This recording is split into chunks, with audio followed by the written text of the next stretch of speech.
বাংলাদেশ ব্যাংকের সাবেক deputy governor S K সুরের বাসা থেকে ১৬ লাখ টাকা উদ্ধার করেছে দুদক। পাওয়া গেছে ৪.৫ কোটি টাকার এফডিআর ও সঞ্চয়পত্র।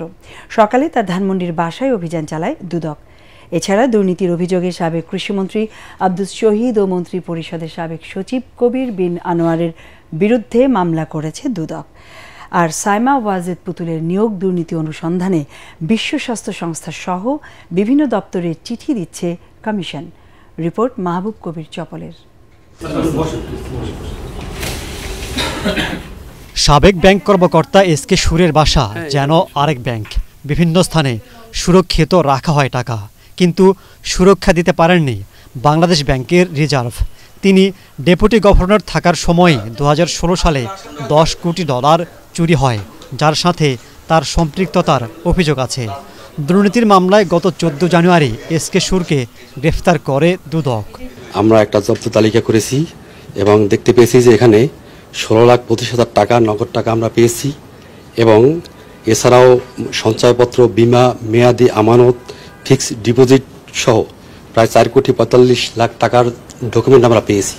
এদিকে বিশ্ব স্বাস্থ্য সংস্থার আঞ্চলিক পরিচালক পদে থাকা সাইমা ওয়াজেদ পুতুলের বিষয়ে নতুন সিদ্ধান্ত নিয়েছে দুদক।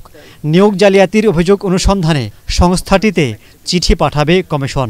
সাইমা ওয়াজেদ পুতুলের যেই নিয়োগ সংক্রান্ত বিষয়ে এটা অনুসন্ধান কার্যক্রম শুরু হয়েছে। অনুসন্ধান দল যেখানে যেখানে থেকে তথ্যাদি পাওয়া যাবে সেই সব দপ্তরে পত্র যোগাযোগ করবেন, ঘটনাস্থল পরিদর্শন করবেন, অভিযোগ প্রমাণে সহায়ক যারা থাকবেন তাদের সকলকে তাদের বক্তব্য গ্রহণ করা হবে। ২৫০টিরও বেশি ডিজাইন অপশন নিয়ে ওয়ালটন স্মার্ট ফ্রিজ, বোঝে আপনার প্রয়োজন।